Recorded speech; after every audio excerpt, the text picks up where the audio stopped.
¿Qué opinas sobre el alto sueldo a los políticos? ¿Cree que son justos o están desproporcionados? Sobre todo en algunos países como Chile, donde son bastante altos. Depende de qué políticos, de cuánto tiempo estén, de cuánto sea el salario, de cuál es el salario mediano, medio de la población y de un montón de cosas más. Los salarios en España son en general bajos.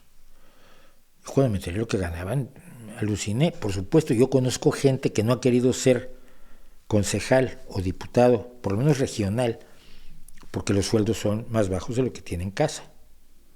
Y no, aun por muy militante que sea de un partido, no está dispuesto a reducirse el sueldo durante 4 años para ser diputado o concejal. O que renuncian al sueldo de concejal para seguir en su trabajo, que esto también es muy frecuente. Tengo amigos aquí, en esta ciudad, que lo han hecho.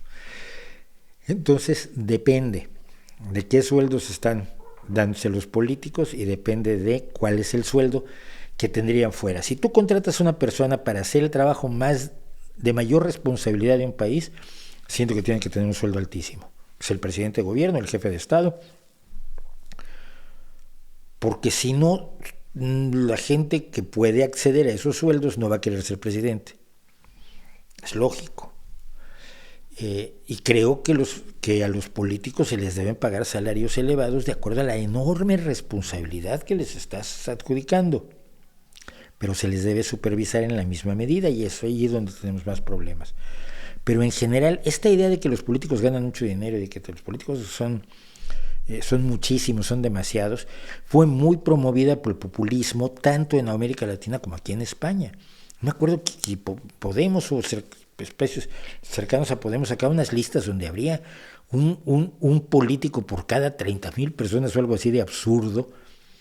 Y claro, la gente se lo creyó porque la desinformación funciona así, si suena bien la gente se lo traga.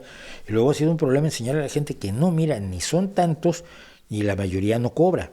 En los pueblos pequeños tú vas a ser concejal de cultura, te van a pagar, pues el municipio no tiene dinero más que para sus necesidades inmediatas, muy difícilmente le puede pagar a un concejal de cultura. El concejal de cultura será alguien que le interesa la cultura y es militante del partido y se apunta a trabajar en él.